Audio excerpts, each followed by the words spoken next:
Assalamualaikum warahmatullahi wabarakatuh. Selamat datang kembali di channel ini. Malam ini kita akan membahas sebuah kisah menyeramkan tentang pengalaman KKN di sebuah rumah tua yang penuh misteri. Rumah itu konon menjadi saksi dari teror yang tak terlupakan. Bukan hanya suara-suara aneh atau benda bergerak sendiri, tapi juga sosok pocong yang muncul dengan cara yang membuat bulu kuduk berdiri. Siapkah kalian mendengar cerita ini? Pastikan lampu dimatikan dan suasana hening, karena kisah ini akan kita mulai.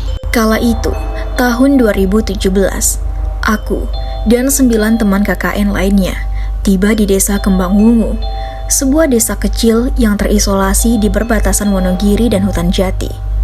Waktu itu, aku merasa ada sesuatu yang aneh sejak pertama kali menginjakan kaki di desa ini. Suasana di sini benar-benar berbeda dengan desa-desa yang pernah aku kunjungi sebelumnya. Udara yang agak dingin meskipun musim kemarau. Hutan jati yang mengelilingi desa terasa seperti menutup akses ke dunia luar. Malah, langit siang pun selalu tampak mendung, seakan matahari tak pernah bisa sepenuhnya menerangi desa ini. Aku tahu ada yang tidak beres, tapi aku tak bisa menggambarkannya dengan jelas.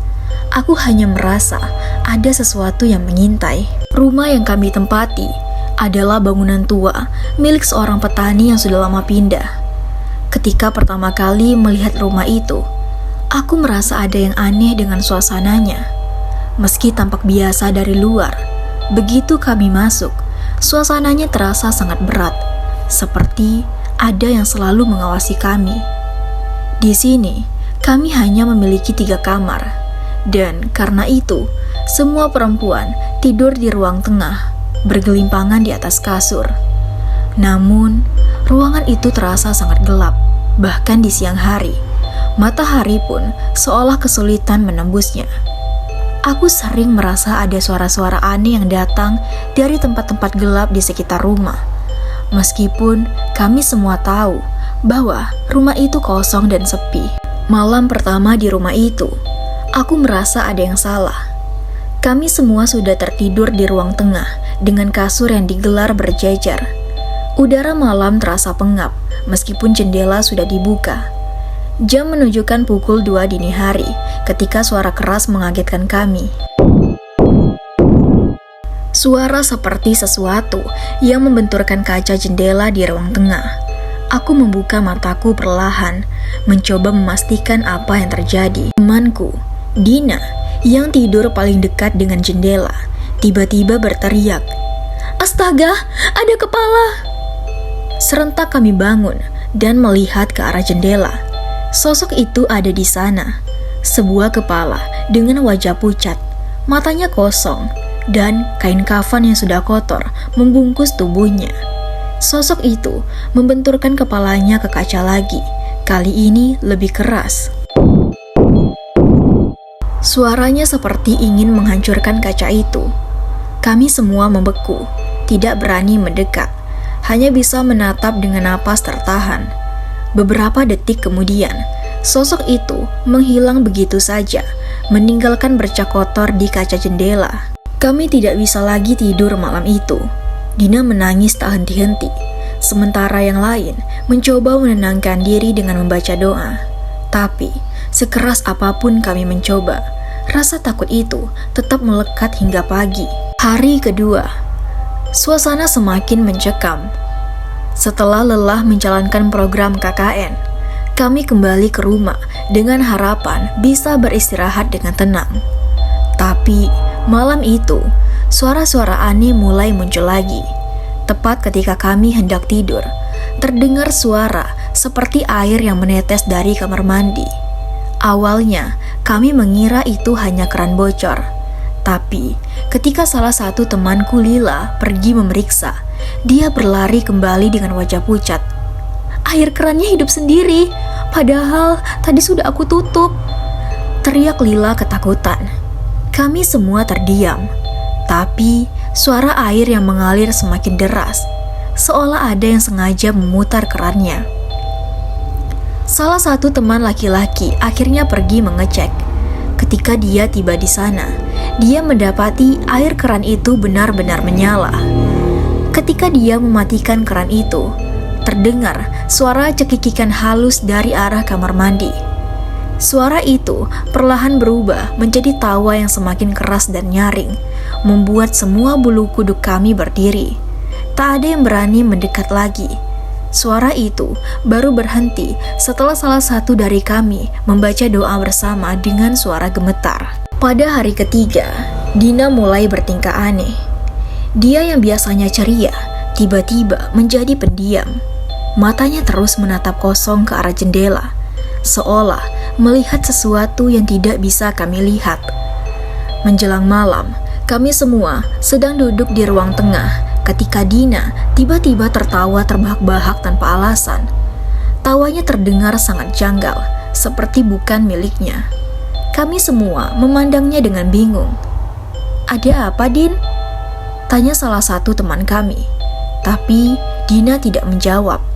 Dia hanya menoleh perlahan dengan tatapan dingin, lalu berkata dengan suara yang bukan suaranya, "Kenapa kalian ada di sini? Ini bukan tempat kalian." Kami semua panik. Dina tiba-tiba berdiri dan berjalan ke arah lorong rumah. Tubuhnya kaku, gerakannya seperti boneka yang digerakkan paksa. Kami mencoba menahannya, tapi dia sangat kuat. Di lorong itu, dia berhenti mendadak dan menunjuk ke ujung lorong. "Dia ada di sana," katanya dengan suara berat dan serak. Kami semua menoleh ke arah yang dia tunjuk. Dan di sana, di ujung lorong, sosok pocong berdiri diam menatap kami dengan mata kosongnya. Sosok itu perlahan melayang mendekat. Kain kafannya berlumuran tanah, dan aroma busuk yang menyengat memenuhi udara. Salah satu temanku membaca doa keras-keras, dan pocong itu menghilang seketika. Dina pingsan di tempat, dan kami semua memindahkannya ke ruang tengah. Malam itu adalah malam terburuk selama kami tinggal di sana. Semua orang merasa takut, tapi kami tidak punya pilihan lain selain bertahan. Sekitar tengah malam, terdengar suara berat di atap rumah, seperti ada sesuatu yang melompat-lompat di atas sana. Kami semua saling menatap dengan cemas. Dan tiba-tiba suara itu berpindah ke dalam rumah. Kami melihatnya. Pocong itu ada di ruang tengah, melompat-lompat dengan gerakan yang sangat cepat. Kepalanya terantuk ke langit-langit setiap kali melompat.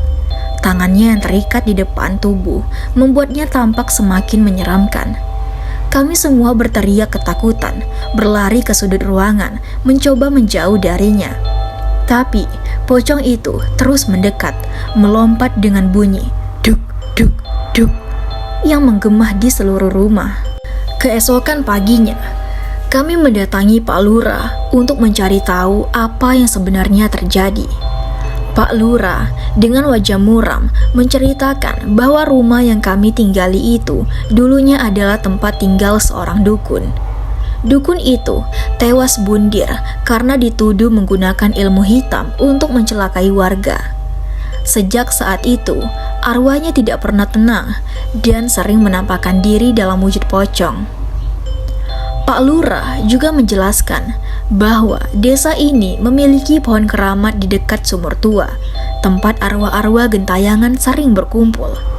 Ia menyarankan kami untuk melakukan ritual pengusiran bersama warga desa. Malam itu, warga membawa sesaji berupa ayam hitam, bunga 7 rupa, dan air dari sumur tua. Ritual dilakukan di halaman rumah. Warga membacakan doa-doa dalam bahasa Jawa kuno sambil menyalakan dupa. Ketika ritual berlangsung, suara pocong melompat kembali terdengar di dalam rumah, membuat kami semua bergidik. Salah satu warga berkata, dia belum ingin pergi. Akhirnya, kepala desa menaburkan air dari sumur tua di setiap sudut rumah, dan suara itu perlahan menghilang. Namun, Sebelum ritual selesai, salah satu dari kami sempat melihat bayangan putih melintas di ujung lorong untuk terakhir kalinya, seolah menatap kami dengan penuh dendam. Sejak malam itu, teror pocong berhenti, tapi bayangannya terus menghantui kami. Aku tidak pernah tahu apakah arwah itu benar-benar tenang atau hanya menunggu waktu untuk kembali. Oke teman-teman, terima kasih telah mendengarkan kisah ini. Jangan lupa untuk like, share, dan subscribe agar kalian tidak ketinggalan kisah seram lainnya. Wassalamualaikum warahmatullahi wabarakatuh.